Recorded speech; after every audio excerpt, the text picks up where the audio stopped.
Okay, so I wanted to talk a little bit about my headspace starting this mindful journey of my relationship with food and exercise, and those types of things that relate to my body. And so this started like the beginning of February. So, about a month and a half ago.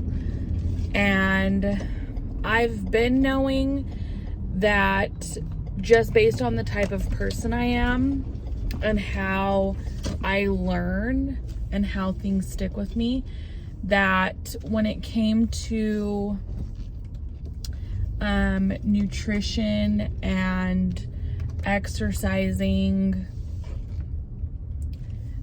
my issue was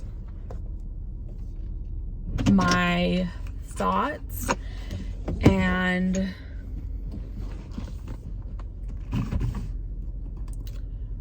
that was creating like the results. So I knew it was all like more so emotional that I needed to figure out to work through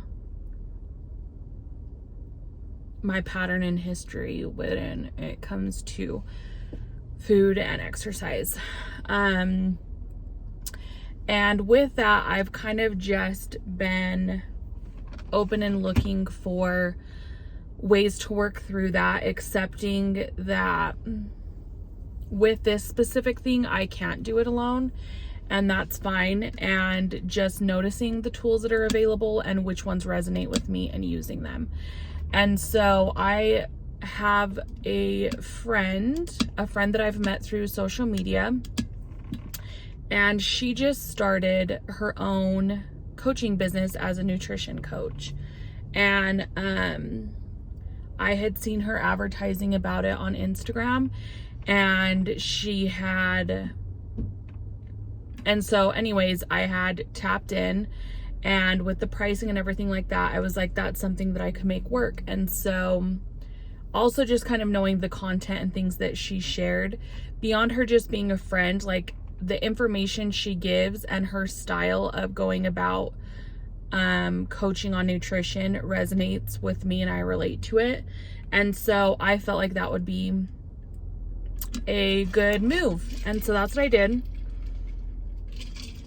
And the very first thing when signing up with her that she has you do is fill out a really detailed questionnaire of what you're looking for, and also a little bit about your history previously with nutritionists, nutrition, exercise, your recent history as far as what you eat, how often you move your body, all of those things. And that day, it was really unexpected of how I responded to it.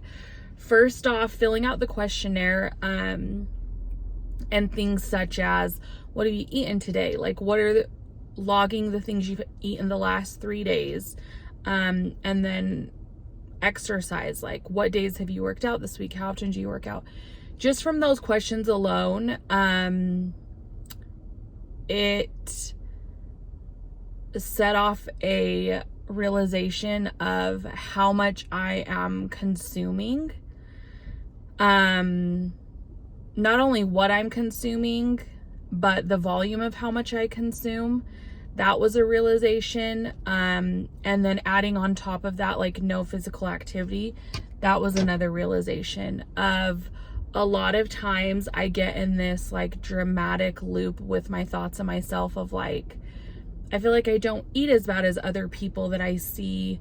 And why is it that like my weight never stays the same? Like I continue to gain weight. And kind of just being a victim in that sense. But when I sat and really thought of and filled out that questionnaire, it clicked in my head of like, this is why. This is the answer to that question you've had for so long. And realizing that gave me two things. One, almost a relief to be like, this is why You know, not like it's some unsolved mystery of I truly am doing all the things I should, but I still gain weight, because that would really suck. But this is why I'm getting what I'm getting. And then the second thing for myself, and I think it's only because of the work I've put in my self-love journey mentally and emotionally, when it comes to like thoughts and things like that about myself and talking to myself and whatever, it created sympathy that I had for myself of like, I am sorry that I didn't realize, you know, and that I've put us in this situation. And then the last part of Tasa's questionnaire, just so I can wrap it up so this isn't too long, was pictures, before and after photos. And I was so hesitant of that because I feel like with my history of my body and my weight, I feel like the scale I've tied to my success. And so it's been trying to figure out like, how do I stay like aware, for the purpose of data and information, and separate that from my joy and my reward is the number on the scale, or the joy I get or cannot get depends on the number of the scale. That's been a hard thing for me, but it was something she required. So I was like, okay, I need to do it. And doing those photos and looking at them after, I was shook. And then even after that, I stood in the mirror and just looked at myself naked, like with nothing on. And like my side shot, all of those things. And I feel like rather than disgust, again, it was like the sympathy thing of just feeling, I guess it's a form of shame, because I just felt like bad that I had let myself get to where I am, because I know that I am beautiful, and I've gotten to that place in my life, and those who know me know, like from the clothing choices I choose to wear to the pictures I take of myself, the videos I'm in. I never did those things in the beginning of my self-love journey because I loathed seeing myself, and top of seeing myself like on video or on camera. So I didn't do those things, and now I wear all the things that I never thought I would wear in the size that I am and whatever. So it wasn't that, it was just like, because I know how I have felt lately, and that is not healthy for myself personally. And looking at myself, I realized like I truly 100% felt like I didn't recognize myself. And I felt so bad for not processing like my emotions and my thoughts sooner, and like avoiding them by just eating and only consuming things that didn't benefit me or do good for me, food that hasn't served me. And I realized I've just continued to hold on to that food. And looking at myself, I just felt bad. Like, I'm sorry that I've given you so much weight to carry, and you're just doing your best based on what I've given you. And nothing to do with my body, because honestly, and I tell a lot of people that I'm close to, because I feel it, like I honestly feel like my body naked a lot of times is more attractive than my body with clothes on. But in that moment of like really being honest with myself and looking, I just was like, I'm sorry, and I know this isn't healthy of what I'm carrying, because it doesn't feel healthy, and I know it restricts me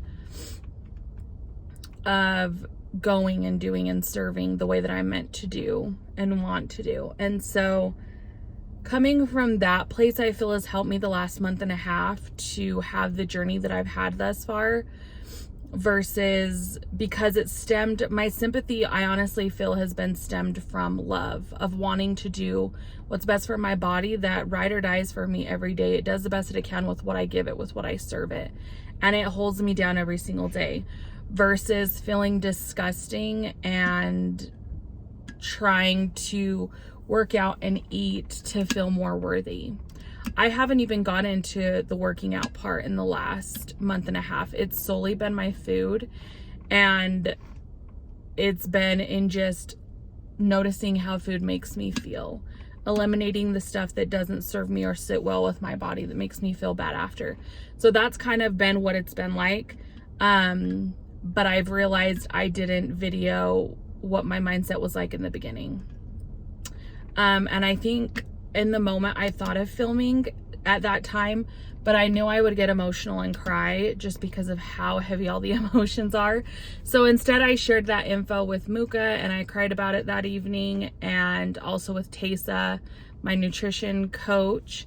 I shared those feelings with them, and we worked through it since then. So anyways, just wanted to share that in case anybody else is feeling that way.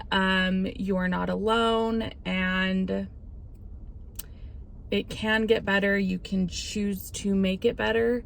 But reminder, you cannot create lasting healthy change from a place of hate or shame.